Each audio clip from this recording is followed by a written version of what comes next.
as a parent, as a spouse, as a role model, as a support system.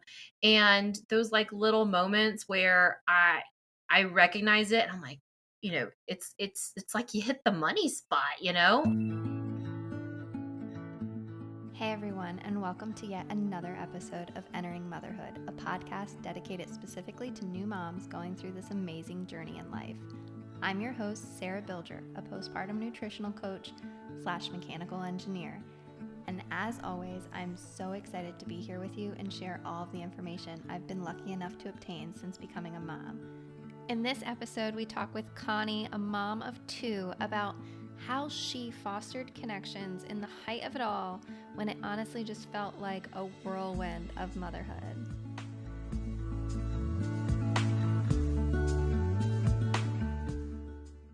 So hello and welcome to Entering Motherhood. I am super excited to have you here and really just jump into this conversation. So how about you start off by telling us a little bit about yourself? Yes. Well, thank you for having me. It is 9 p.m. on a Friday night, but I am so excited to be here with Sarah virtually for the first time.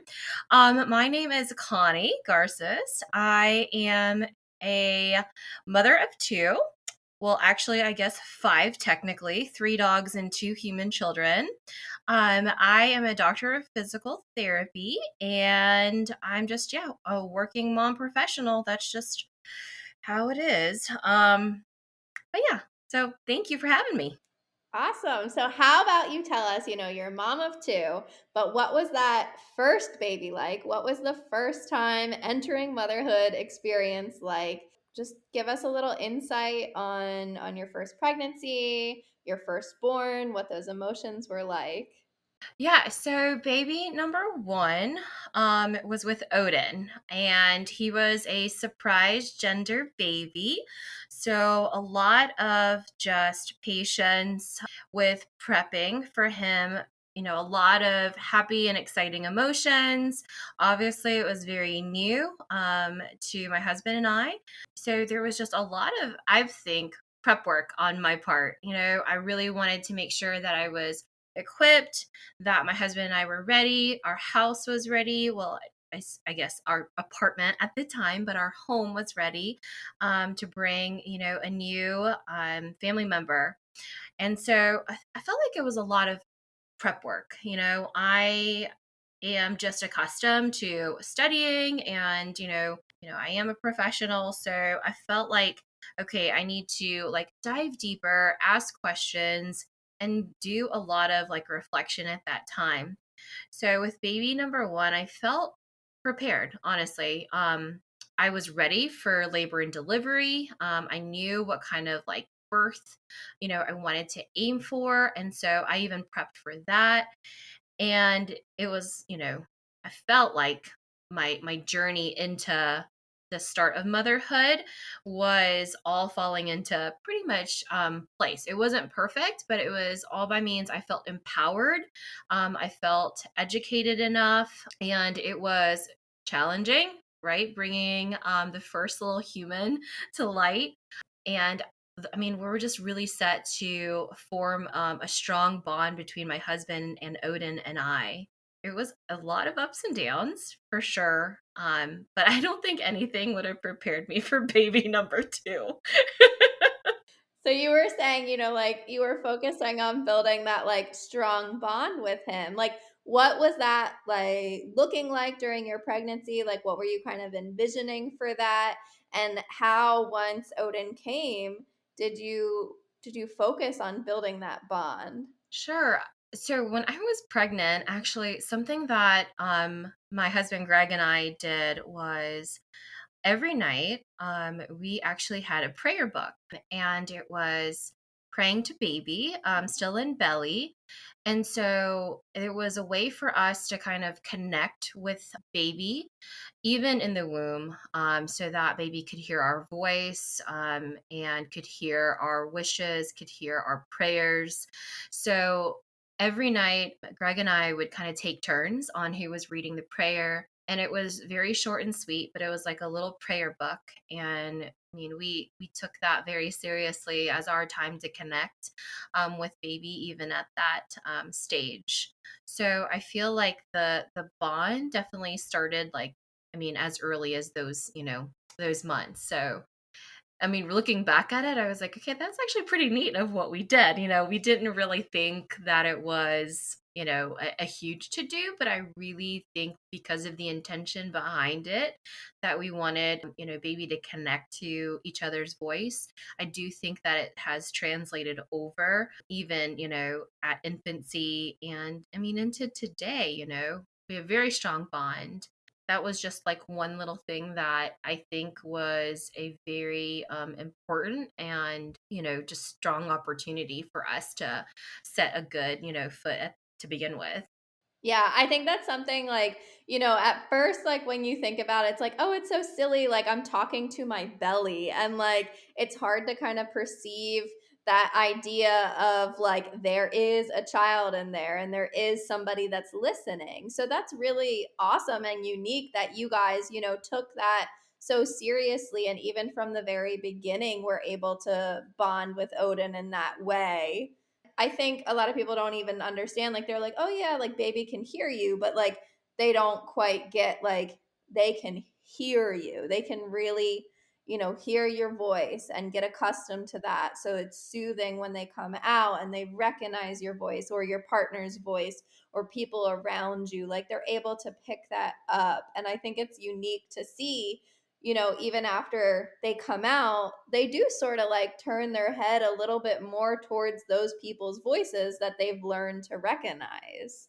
Yeah, as soon as Odin came out, I mean, I delivered him, put him right on top of my chest in the water, and Greg was actually sitting behind me looking down at him, and I remember his little face, looking up, and we were both talking to him. He didn't really cry. I mean, it was pretty calm. I mean, it's funny because I'm like trying to reflect back on baby number one's birth story. And it really was. I mean, he was on my chest and he looked up, and I mean, he was pretty calm. I mean, he, just all of a sudden came out of, and whoa, rocked his world. Um, but I do think that that really played a role, in giving him a little bit of comfort, hearing us as soon as he, was delivered. So And then what other things have you done since to really help like build that connection and stay close with him in that way? yeah, so with Odin specifically, prior to baby number two, prior to Ellie being born, my husband and I spent a lot of time making sure that he had a good understanding of how loved he is, how secure he is in our home with us around, with his grandparents, who he is with during the week, just really allowing him that, sense of security and confidence, that hey, like we are here for you to test out the waters in this world, and that we are right by your side to support, to place, those safe boundaries. So we did spend a lot of time just, when we got home from work, building those connections. I remember when Odin was, within his first year, when he was just a baby, Greg would pick him up. I mean, we had our, weekly routine, and my mom would sometimes pick him up. And then whenever, at the middle of the day, my mom actually would bring him to nurse, at my clinic. So I would nurse him in the car. So even through just like that form of nursing, it was a mission of mine to, as long as he wanted to, just keep up that type of bond. So I nursed him all through the first year, and my mom, like, literally was, on a mission every single day to either meet me at the clinic, or if I was at a meeting or something off site, she would meet me in the parking lot. It was very strategic, and, bless her for being patient with me, but we knew what the value was in that. And I think because we put in that much effort just to even have like that allowance of connection time, through nursing, I think that really strengthened it and was a, great opportunity there. And then at the end of the day, like Greg and Odin would sit on the balcony to watch cars, and wait for me to get home. And I just remember that it was every single day, like they had their moment, like out on the balcony. And it has translated to, Odin being obsessed with cars, which I don't think is setting us up for, great for the future. Definitely going to be expensive, later on down the road with his car obsession. But they connected, just through that time of, being alone together, no electronics. It was really just, that time to bond. Oh, that's what we were doing, straight for the first year. And then when we found out we were pregnant right after Odin turned a year old, I mean, it definitely was like, okay, we're really going to focus on what does this look like now, and what is going to this look like in the future, to put us up, in a good position. So daily, it really truly was, allowing time, especially at the end of the day, to be a family, to be in the playroom, to be on the floor, to not have, the TV or the phone, on, or the iPad or whatnot. It was really like just being cognizant and aware. And Odin is he's very emotional. Like he does not mind showing, his array of emotions.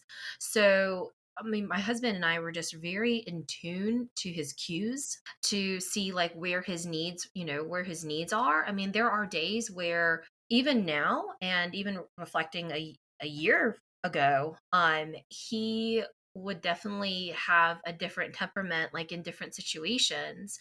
And, for me, it was just recognizing, okay, does he need that moment for us to connect because there's a lot going on? And it's very true. Like when he is just all over the place because there's a lot going on and there's a lot of stimulation, I can tell that. And we can take him outside and, give him just a moment of just like quietness. And I mean, he'll hug us, he'll hug us. He plays with my hair. And it's just, he wanted like a time to step away and connect. And it's really, I don't know, it's really neat when like we read it and we're like, okay, that's what it is. But I think that like strong bond, has allowed us to see even more than he's able to express to us. Yeah. And then how do you feel like that has helped you, in your own personal postpartum journey, having that connection and being able to bond with your child? Like, how do you think that has helped your emotions and like being able to see that and see them come to you for comfort? I mean, honestly, it makes me feel like I'm the shit. I mean, sorry, I don't know if I'm allowed to cuss on this, but it really is just, it's so strong of an emotion, that you get from that, because we are all out here like trying to do our best, trying to be our best, as a parent, as a spouse, as a role model, as a support system. And those like little moments where I recognize it and I'm like, it's like you hit the money spot. It has definitely helped to allow me to feel, like, hey, it's not that I don't, have low confidence that like I'm a great mother, but you know I have gone through postpartum depression and postpartum anxiety and through this like the second baby.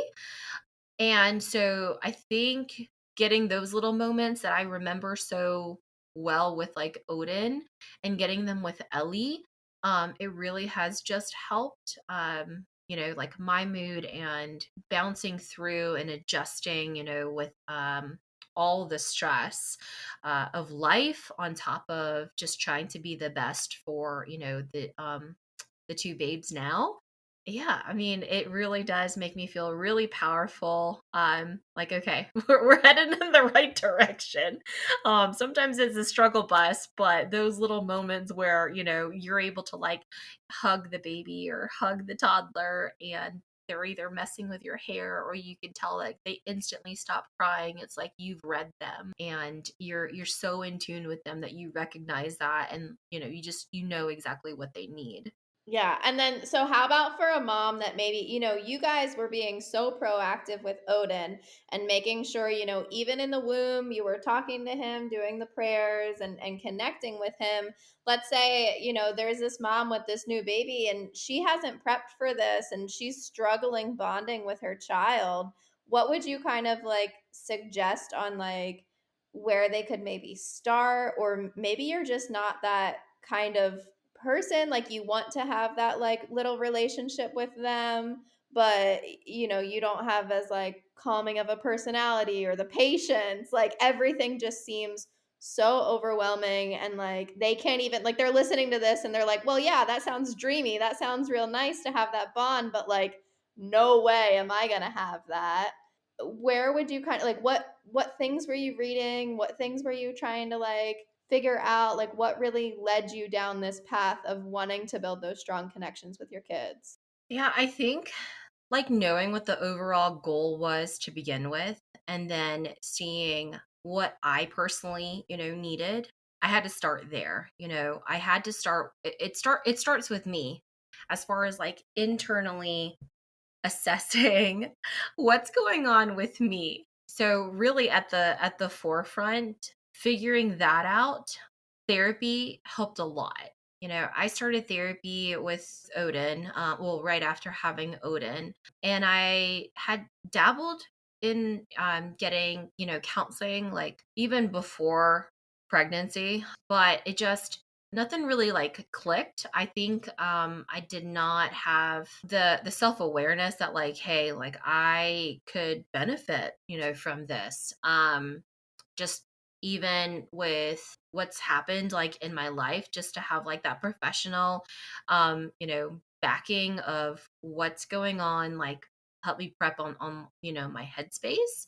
There was a lot of, I think, epiphanies just going through like counseling, just individual, that allowed me to recognize, okay, this is kind of what I want to make sure to obtain, like through the first year, or just at the start of my connections with my children, as well as like my spouse.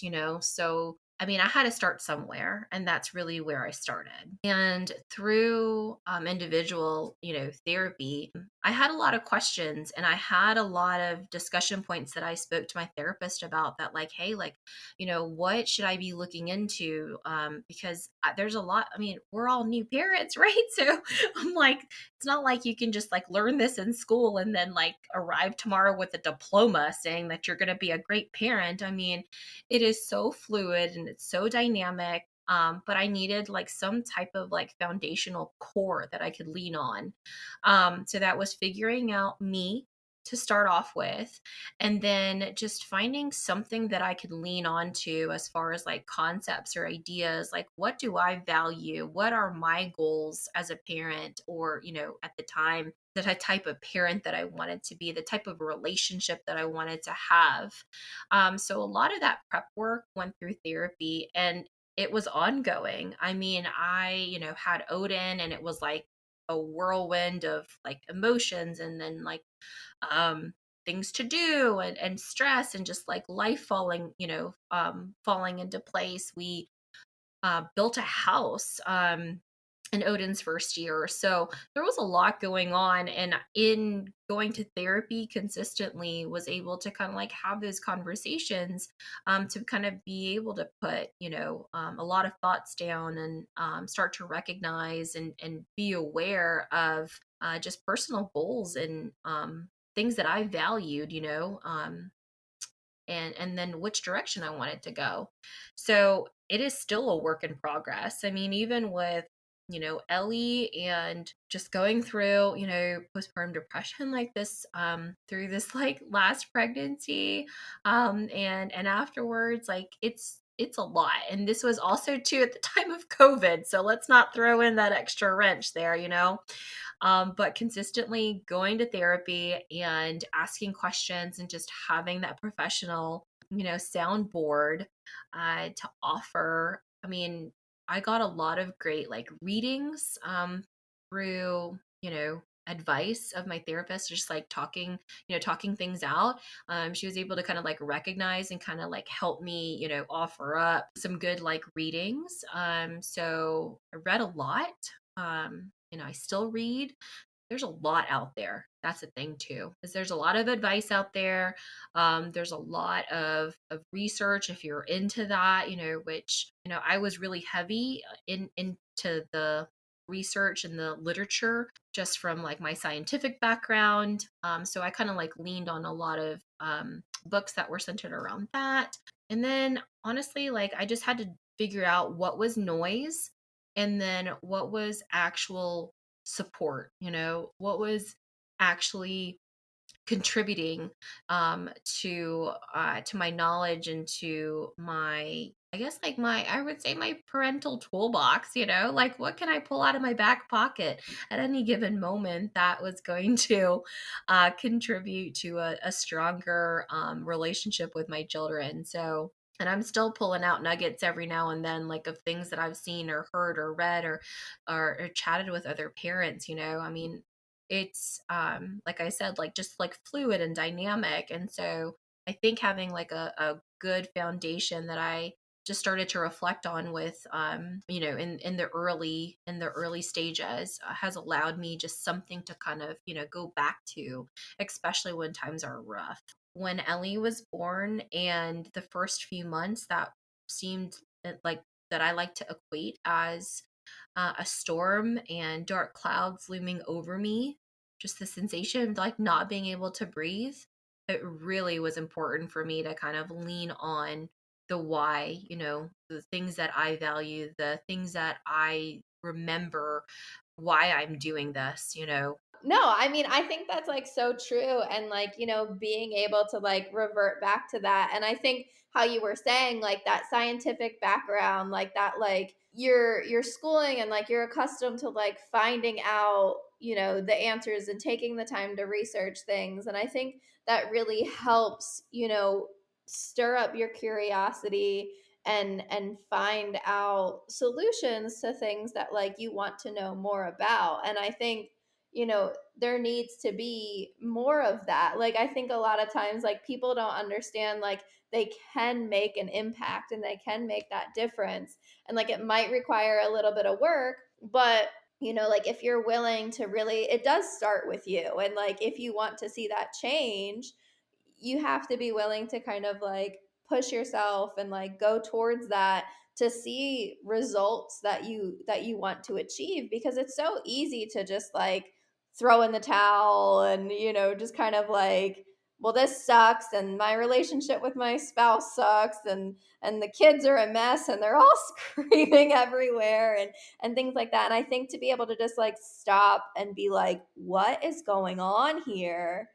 Obviously there's going to be like some situations that cause things to, be out of your control, but there are moments that we can really take that time to evaluate the situation and be like, what's going on here? How can I get help? How can I, rearrange the situation? How can I rework this and make it more desirable for what me and my family want and need? And how much has Greg helped you in all of that? Like how important is it to have a partner that's like seeing a similar viewpoint as you? It is like of utmost important. I mean, it's so important that him and I are on the same page. And I will say on days when we are not, especially in the early months of Ellie, it's like we were on the same page but on different books. Like we were both on page 3, but it was two different books that we were reading. We can tell when something is shaken up between the two of us, that it like ultimately it goes down and is felt throughout the entire household. I mean, honestly, the first few months were really rocky. And I've seen a lot where, I mean, people unfortunately like get divorced within the first few months sometimes of having multiple children or even one child. I mean, so there I mean, I won't lie, this is completely raw at 9:30 on a Friday. I mean, there were moments like during the storm of after Ellie where I mean, Greg and I had conflict, and for some reason, like in my mental space, I would just fall back on like, well, I don't want to get a divorce. I'm like, why am I even jumping to that? But it was just, it's so important to have that strong connection like with your spouse, because it can get really lonely, and it can get really dark when you're sleep deprived, and when you are trying to be as positive and there for your other child. It's you need that extra comfort and support from your spouse, and it's rough. It's rough. It's a challenge, and we had to work on it, and like we're still working on it. We were really heavy into therapy, into couples therapy, just to make sure like, hey, like we're aligned consistently, because there were some times when we were not. And it's not that we were intentionally not trying to do so, but in the whirlwind of our busy days and what was going on with um postpartum depression and sleep deprivation. I mean, it was a lot, and it's as much as it was on me.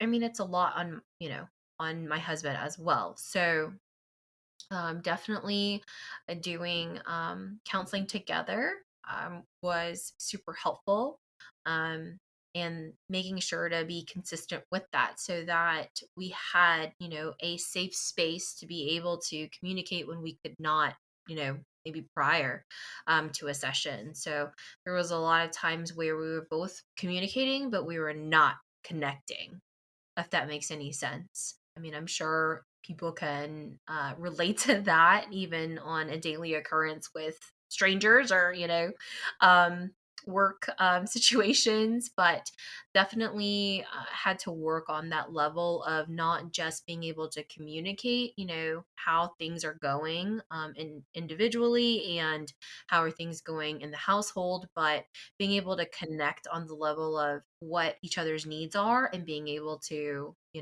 support that and meet those needs. Yeah, and could you give like any specific kind of, I guess, like scenarios or tips and stuff like that? Like, obviously, like going to therapy is a great solution, but maybe you're just not like ready to take that leap or like take that step. Like, what would you kind of suggest for people that are like struggling and just think, like, oh my gosh, like my partner doesn't get me? Like, what is going on here? How can we reconnect and how can we get on the same book, like like you were saying, like you might be on different, you're on the same page but you're in a different book, so like how can we both be like reading the same book and like increasing that communication? Yeah, there were a lot of times where we had to, I mean, I wouldn't want to say like force a parental date, but even a time at the end of the day to have a date on the couch with no electronics. The kids are down and asleep, but just a time. I mean, we honestly scheduled it even on our phone. We had a reoccurring, parental date that was on our Google Calendar, and it was something short and sweet, even like from 8 to 8:30, because we knew the kids would be in bed at 7:30. But it held us accountable to, even if we didn't think we needed it, but we had it, so that we would have something intentional to kind of refill each other's cup from a, spouse, or that type of relationship. I feel like we put a lot of emphasis on kind of like refilling like the kids' cups, that, I mean, for me, I'm going to speak personally. I lost the importance and the value of refilling my own cup, and then refilling my cup with my spouse. So a reoccurring like parental date, we called it like a cuddle session, I think is what we had it on our Google Calendar. But we had just like a reoccurring once a week, cuddle session where there was no pressure. It was like, hey, we're just going to meet on the couch, and do a little bit of like a pulse check for each other. So that was something that I felt of value, even though I wouldn't think that I needed it. Like we need it, right? I mean, we're in this marriage together. We're in this new journey of, parenthood. It's just good to like have that connection and build up that, oxytocin, or build up that romantic, chemistry that sometimes you just lose in the whirlwind of being parents, especially like with us being busy working. By the time at the end of the day that we put the kids down, we may have a few minutes to ourselves, and then we, make sure to have a few minutes for each other. So we were just super intentional about that, which I think was helpful. And then even not with a date, but just making sure to be cognizant and aware. Again, reading cues not only of our children, but there's cues that our spouse gives us too, and making sure that we're in line and we understand like their love language. So we can tell with those cues, do they need us to offer up a little bit more of the love language that they need to feel, supported and secure and confident, so that, we can connect in that manner too. A lot of the times we adjusted, yes, we had like our Google calendar, and then all of a sudden things went crazy, and it's like we let that fail, and then we had to shift and adjust to the next thing that was going to allow us to connect, and that was, working out together at the end of the day. I mean, we've had to adjust to the different phases of having the, two babes frequently, more than like we anticipated. It was like every, I don't know, couple of months, like we had to adjust to the next stage of where baby number two was and baby number one was. And then we had to shift, knowing what our goals were and what we valued. And we just shifted to the next thing that was going to allow us some form of success. I want to say that there was, a couple of times where it was purely survival mode. And our time to connect was we would go into the guest bedroom. So I would put, you know, Ellie down and Greg would put Odin down. And our goal was to meet in the guest bedroom, which is in the middle, of both rooms. And we would literally just lay on the guest bed for a few minutes in silence together. But we were together, we were next to each other. And whether we put like a hand on the lap, like we were in complete silence, no stimulation, just an opportunity to kind of like decompress next to each other. Like that's how survival mode went. Um, That's so cute. I mean like it's like crazy cuz I know you, but like I didn't know like this stuff, and like I really do think like that's so important, and like that is needed to like make sure that you're like keeping that connection and staying, close with your partner, because they are there to help you. Like they want to help you, and sometimes like they just aren't sure like how, just like you're not sure how. And you mentioned love languages, and I feel like if nobody's, looked up their love language, there's a quiz that you could go find and figure it out. And that's even a conversation to have with your partner, and just kind of figure out like how they want to be cared for, and figure out how you want to be cared for. Like maybe that's something that you've never even asked yourself before, and you don't know about yourself. Like I think, taking a quiz like that and being able to like explain, a, have a better understanding of how you want to be cared for, and how you want somebody to show up for you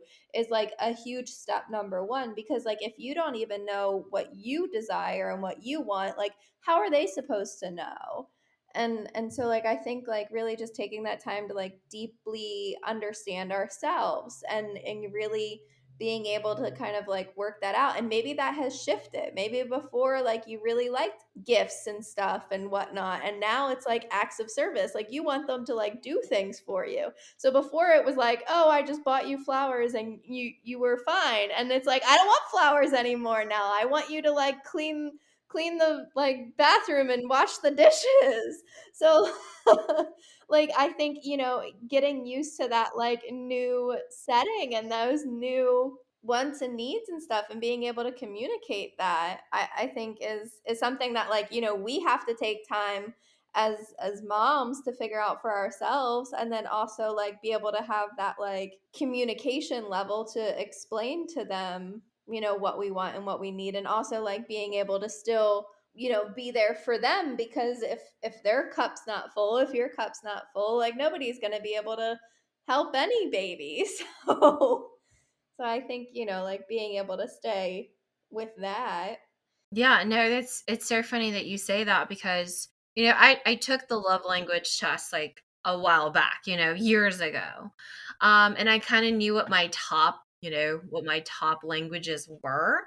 And our therapist actually at one of our sessions was like, I think that we need to take this again because there was a lot of times where, where Greg was offering those languages that were previously like my tops, and come to find out, just like you said, it had shifted to where, now it's so much more meaningful and valuable for me to have extra help for things done around the house because I can't do it. So so funny that you mentioned that because yeah, I used to be like an words of affirmation girl, and I still am, but it's definitely like not my number one. I'd rather somebody help me out with the laundry.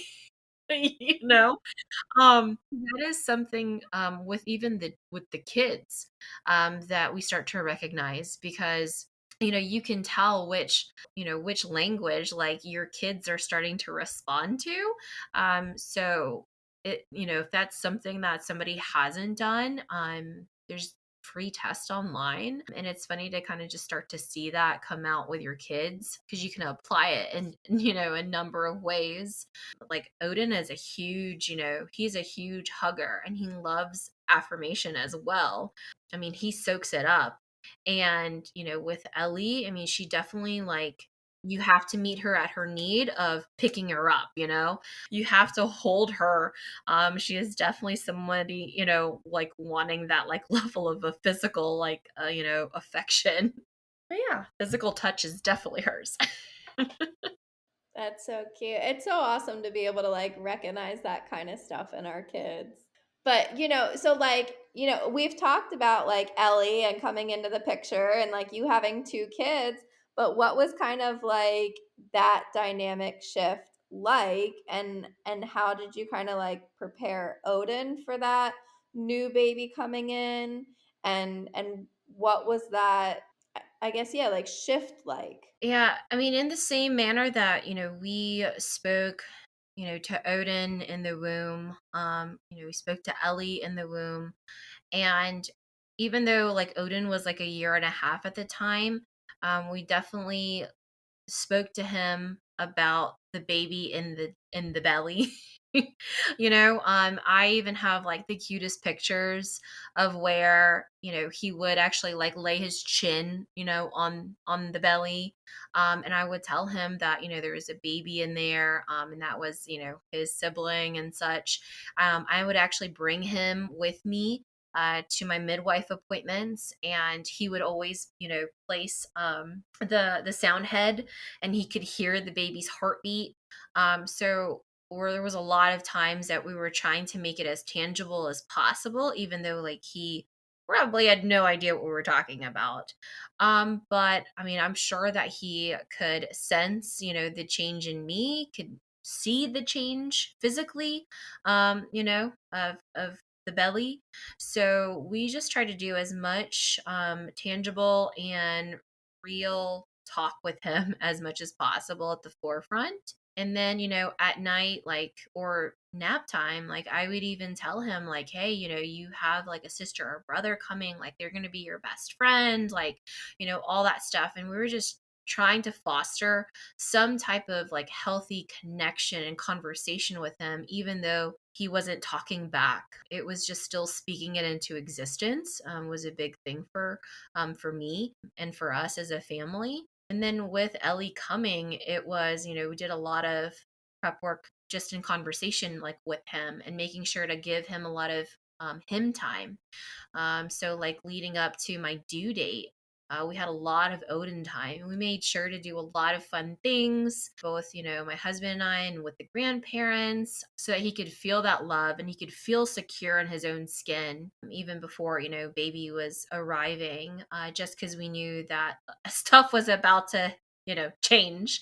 And we were about to rock his world. So we made sure to do a lot of things that were about him and speak to him as if he number one could understand what we were saying, but number two, just really narrating what was going to be occurring in the next few weeks. We even spoke to him about like what was going to happen when I was going into labor, that hey, Lola, which is grandma, is going to pick you up. And if it's during the day, like you may go stay at Lola's house. And when you come back home, you're going to have a sister or brother. So a lot of narration so that it wasn't new. It wasn't a new thing that he was hearing. But it was obviously going to be, something that he was going to have heard already. And then obviously it's going to be reality. So we did a lot of that to begin with. And then when Ellie came, we spoke to him a lot about that. I think he was, obviously like seeking, me carrying him and things like that. And we just had to, you know, give him time, but also tell him the why behind it, like mommy, can't pick you up and all that stuff about she's healing. And I mean, we still spoke to him as if yes, he may not completely understand what's going on, but we wanted him to kind of hear that version as child friendly as possible. But yeah, the first few weeks, even with Ellie here, but even me not being able to physically hold him, I mean, I would still like lay in the bed or sit on the couch and have him next to me. And there was, a lot of guilt that I, had not expected to feel with not being able to like hold Odin. I think I just had to find a replacement. I had to find something that was still going to allow me that those feel good emotions and hormones with my connection with Odin. So it may have looked like I got situated on the rocking chair and he was able to hop up and still be in my lap. I couldn't carry him, but I could still like have him comfortably in some position. So I just made sure that we were trying to refill his cup in modifications of maybe what they previously looked like.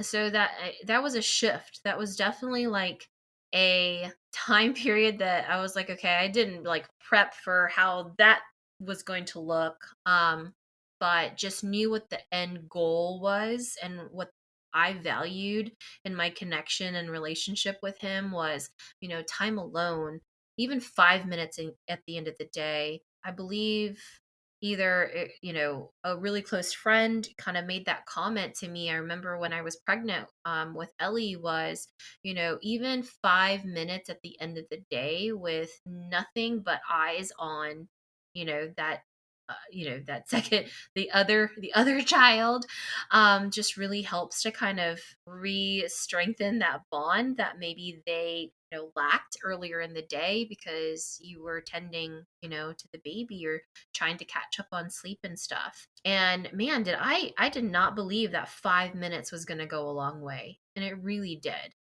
Both my husband and I were on the same page, on the same book, that hey, like if I can't give it, like if you can give it, like somebody was going to give Odin 5 minutes of direct attention at the end of the day when he came home from grandma's house, so that when he came home it was kind of like reestablishing some form of normalcy, because we naturally would have played on the floor, and because I couldn't get on the floor, we had to put that in play somehow. So just some modifications to what we would have done. But man, that 5 minutes, of quality time at the end of the day, like not even just for your spouse, for yourself, but it works on your kids too. So definitely highly recommend that. Yeah, I mean, that makes so much sense. And then, obviously, like connections were something that was like really important to you and you wanted to incorporate into your parenting style and everything. But what are some other final like nuggets that you'd like to share with new moms, or little things that you have found that have really helped you as you have transitioned into motherhood? I definitely will say that it is never too late. I think I put a lot of pressure on myself, to kind of like have all of my ducks in a row, and it kind of beats me up, and then, I wake up the following day, and I'm like, okay, it's a new day. Like, what can I do better than yesterday? For myself, for my relationships with my husband, with my kids. And it was just that constant striving each new day. And obviously, some days were better than others, but it's just that know that if you intentionally go into, your next day just wanting to do better, it may not happen that day and it might not happen tomorrow. But just know that, be patient with yourself. There were so many times that like I would cry just, unwillingly, but I would beat myself up because I wasn't nailing, the two under two at the time. And I was like, What happened?" Like, I was killing it, with the first baby, and like the second baby, like this is just a whirlwind. And I will say that like I have recently, I feel like, taken a turn, I would say. Um, I feel like all the work that I was doing, it was slow progress for sure. Um, but I think just like knowing that if you wake up tomorrow and your intention is to do better than you did yesterday, give yourself that grace, give yourself that space to heal and to figure out, what your needs are. And if you don't know what your needs are, that's okay, so often I just kept on telling, myself, and I would communicate to my husband or my therapist or whoever, like, hey, these are my needs. And then at the end of the day, sometimes I'd be like, were those my needs? I was like, that's not what I needed. I yeah. So there were so many times that I was just so confused, but the mental note in my head was constantly thinking of, just trying to do better, and to give myself grace. I think we so often or not, have various emotions that don't allow us that grace space. But the more that I heard it and the more that I actually allowed it, to myself, it's definitely taking months and months. And I know that a lot of, there's probably out there what their journey is like years, So I'm definitely thankful for experiencing what I've experienced because it was rough. But I'm definitely coming out of it with, I think, a lot of, I feel, empowerment for myself because of a lot of that hardship.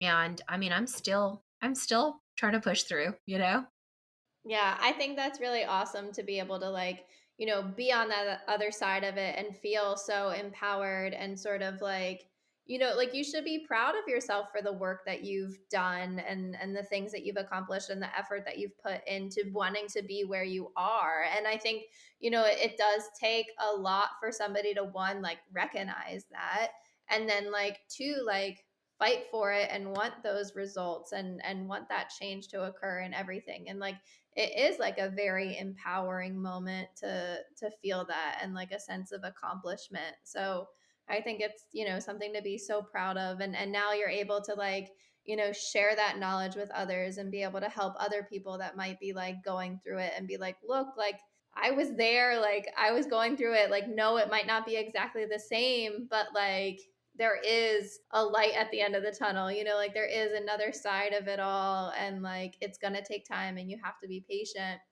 But I think like, the more we share these kinds of stories and the more we really like try to relate to other moms and like let them know like you are not alone and like there's other people struggling and maybe they don't express it or it's hidden to you or you don't see it occurring like not nobody's like this, nobody feels this way, but like it is out there and there are other people and like finding that support and making those connections, I think really opens up that opportunity for healing, like not only physically after birth but like emotionally and mentally and everything. So So thank you, for sharing your story and then what you've been through and really just like what has helped you. Yeah, no, I did not anticipate that this conversation was going to go in multiple directions, but there's so many stories out there, and there's a lot of things that may resonate with one person versus the other person, but like you said, I think just getting it out there, and I never thought in a million years that I was going to have the struggles that I did through the second baby. I mean, I've seen a lot of stories and heard a lot of stories from like others, but never anticipated that was going to be a the storm that I had, is what I call it. So I am so grateful to be able to share it, because sometimes people just want to hear that, hey, like, yes, it has sucked for others, right? It validates what they may be experiencing, and just know that that level of grace, and hopefully they can find it, will allow them to take a turn, hopefully sooner than later. But know that there's just a lot of support, and sometimes you have to find it. I had to look for a lot of the support that I received.